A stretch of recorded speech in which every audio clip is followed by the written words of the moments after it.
Hello everyone, STheHero here. Today I'm going to be talking about 6 already existing comps that you should continue to play on the new patch. And after that, I'm going to talk about 4 brand new comps that may arise in the next patch, which you guys should try for yourselves. Now, I do want to mention that there is an upcoming A patch that is going to revert some of the changes from the patch notes. I believe the Vex buff is being reverted, and the Brand, Vanguard, and 2 Dynamo nerfs are also being reverted. For those of you who want to hear about tech like Vexotech before anyone else, be sure to like the video and subscribe to the channel. If there's anything else in particular you'd like to see, feel free to let me know in the comments. The first comp I'm going to talk about is Vexotech. This is a comp that I've had on my site since the start of the set, but it took a long time for it to actually catch on. This comp is going to be much more stable in the early and mid game with buffs to Gragas and Morgana as an item holder for Vex.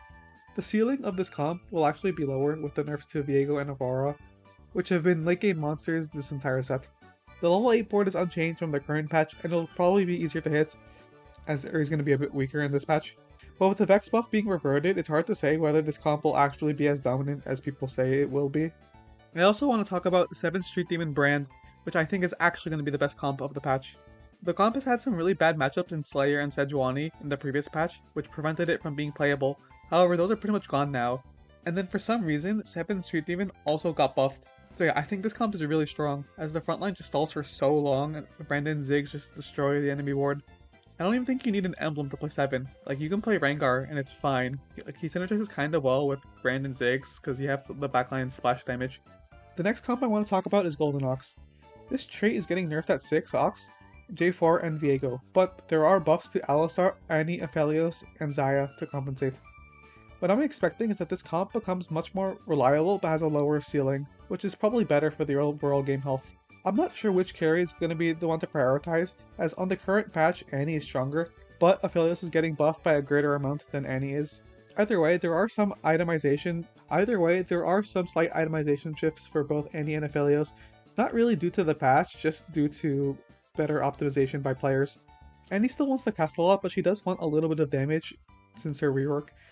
And Aphelios does seem to be a bit better building QSS and IE. If this comp does get a bit more popular, this overall ceiling might be hurt, as the current win con of this comp is actually just to play for an uncontested Annie or Aphelios 3, which will be much harder because both units might be contested.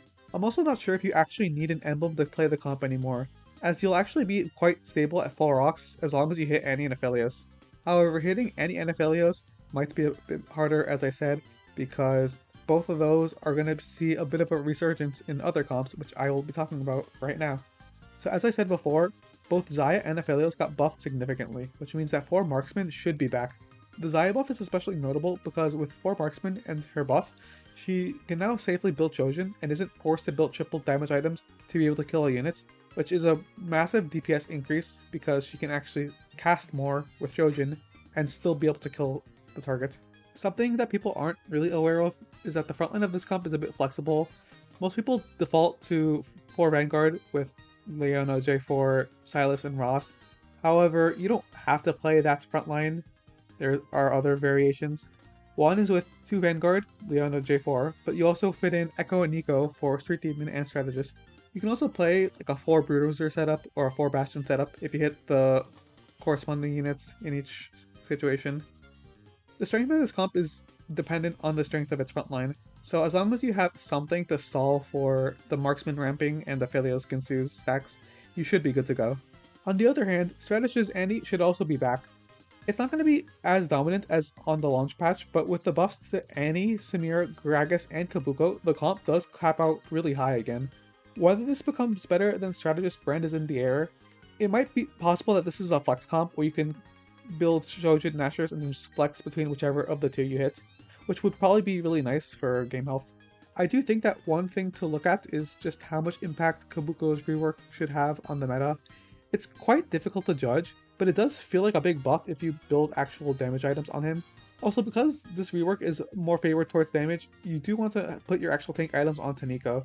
But one of the reasons Kabuko feels really strong is that you don't need to make him the cyber boss for him to get his giant AoE knocked up, meaning you'll have that and be able to cyber boss Ziggs.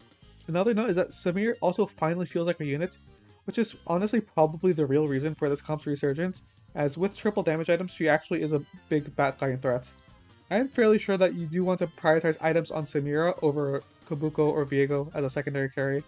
Now, in the reroll department, there's generally nerfs across the board, but the one comp that is for sure stronger is Bruiser Fiddlesticks. The comp is seeing buffs to 5 out of its 6 bruisers, with only Mordekaiser missing out. Now, to be honest, it's pretty good that Zyra Aphelios were also buffed, because I could see Fiddlesticks having a really good matchup into other meta comps like Vex or Annie. With all these tanks being variably tankier than before, Fiddlesticks should have a pretty good time just stat checking a lot of enemy boards. Obviously, if you do get a good artifact, this comp is just even better. But now I'm pretty sure this comp is playable without one. Just be sure to watch out for Vanguards and Shacos, which do still counter Fiddlesticks. The last comp I want to talk about in this section is Twisted Fate Reroll. When I first saw the changes, I was fairly certain that TF would just be dead, but after thinking about how the comp functions and how itemization works, I think he might actually be fine. The main change I thought about was to stray away from pure attack speed scaling and to build some AP on him. Even looking at the stats right now, Twisted Fate already seems to do better with Ginsu's Gunblade Archangels instead of the double Ginsu's Gunblade. On the new patch, the double Ginsu's build is for sure nerfed, but the Archangel's build might actually be about the same power as before, which statistically is already better. Now for the second half of this video, I want to talk about new comps that you probably haven't seen before, starting with Yuumi Reroll. Now those of you who have played on the PvE before the set release are probably aware of this comp, but for those of you who weren't, Yuumi Reroll was a menace, which was pretty much destroyed right before the set's official launch. Now looking at the numbers, they aren't quite what they were at Yuumi's peak, but they are very, very close. I think at this point the needle is close enough to where this comp is probably playable. The only issue is that this comp is pretty much identical to Strategist Annie. The only difference is that you're playing around Yuumi 3. While I'm pretty sure Anima Squad is probably still dead, if there are Strategist Annie players, it might be difficult to go for Yuumi 3. Fortunately, Yuumi and Annie can use similar items, so switching between the two shouldn't be that hard. The only thing is that because Yuumi has a 30 mana cost, and because she has mana regen from her amp trait, building blue buff on her is much more important than it is on Annie, who can be fine with either blue buff or Shojin. Also, because this comp fits in a lot of 5 costs, you do want to be rolling on 8 rather than 7. The only exception to this would be if you are contested and you want to hit the Yuumi as fast as possible. Pretty much the point I want to make here is that the way you should play this comp is that you should use Yuumi as an item holder for Annie, and if you think you can go for Yuumi 3, then she can just stay as the main carry, or otherwise, you should just default to Strategist Annie. However, both outcomes should be very strong on the patch. There's also the possibility for Vertical Amp to be playable with Yuumi. The trait is kind of weird because I feel that Annie and Samira still don't benefit as much as the lower costs do from the Amp trait. Playing reroll around the lower costs might be an option to look out for, and you cap at 5 eventually. Next is a comp I've been preaching since the very beginning, but haven't been able to be consistent on, which is Zyra Seraphine Reroll.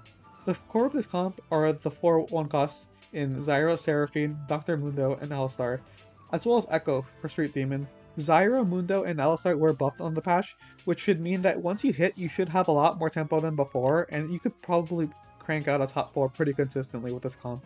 In this comp, Zyra is the main carry, as she has both of her traits active, whereas Seraphine gets the utility items. This works fine because Seraphine is actually a really good spreader of the Techie debuff, which also makes her a really good spreader of Morello. Between Alistar and Mundo as the main tank, I think Alistar is actually better, but the one that is the highest star level at the moment is just the one that you get items for. If you have one of them 3-starred and one of them 2-starred, you should just put items on the 3-starred one. Once they're both upgraded, it's kind of about the same. You want to reroll for the 4/1 costs, and once you have at least Zyra and one of the tanks 3-starred, you can begin pushing levels. Still holding on to copies, just 3-star the other ones as well. Echo 3 is usually too expensive to go for, so I don't think it's worth holding more than the 3 copies for Echo 2. As you push levels, the level 8 board adds Brand, Nico, and Viego, which gets you to 5 Street Demon 4 Techie. After that, you could just add whatever helps you cap your comp, like Zac or Garen. If you hit early enough, you should have a lot of tempo in the mid game, where, like I said, you should probably pretty consistently top 4. Next, I want to talk about Morgana. Her rework is actually a really massive buff, as the numbers are so that she's doing more damage per tick, and she gets 6 more seconds of damage. Another thing is that her spell targets units that aren't already affected by the spell, so the longer the spell lasts, the more targets Morgana can reach. I have 2 versions of Morgana reroll to talk about. The first is the pure Morgana reroll comp playing around Vanguard and Dynamo. This comp plays pretty similarly to Morgana reroll from set 13. Vanguard is the front line of choice just because of trait synergy with some of the other Dynamo units, even though Bastion would be better from a pure theory approach. I also saw that in China people are rerolling Morgana with Bruisers, but I'm not actually sure if that's the best front line of choice, and would have to look more into why they chose Bruiser specifically to reroll with her.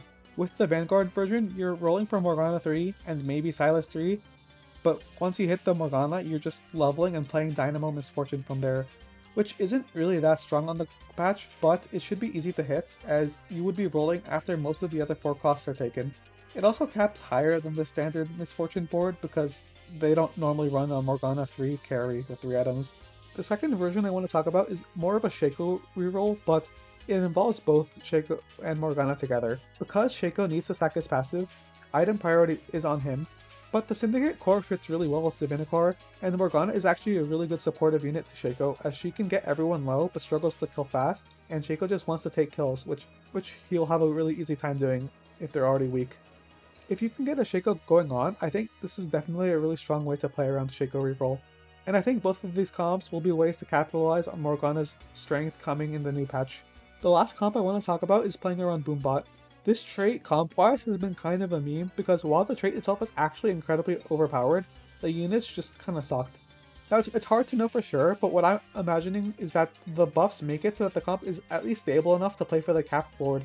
For those of you who have a hard time quantifying what the Boombot trait actually does, the trait pretty much translates to Boombots gain 37.5, 81.25, and 137.5% bonus magic damage, which is actually pretty crazy. Historically, comps where the trait itself is super broken, but the units are pretty bad, are normally gated by the fact that in order to capitalize on it, you need an emblem. But this set we have Garen, who can give any unit almost any trait for free. Obviously, hitting 6 Boombot is insane, but it might be possible that just 4 Boombot is enough to be playable as a fast 8 or 9 comp. The Kog'Maw buffs make him a better item holder for Goth than before. They also might open up Cog reroll as an option, but I don't really feel that that would be strong enough. And if you do get an emblem early, I would probably rather push levels.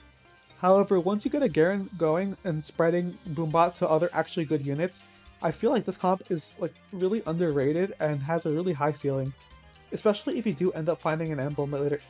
Some combos you can play with this are Vexotech with Mordekaiser, Varus, Zeri, or probably the preferred one would be Gragas, Vex, Viego. But yeah, I wanted to make sure I brought this up because I'm pretty sure this is on no one's radar, but might be a serious contender for an endgame threat. One last comp type worth mentioning is Bruiser Flex. I kind of thought of this with Brand in mind, but you can probably play this with Vex Urgot, Zed Viego, maybe Aphelios something. There might be some other combinations. I'll just cycle through some on the screen.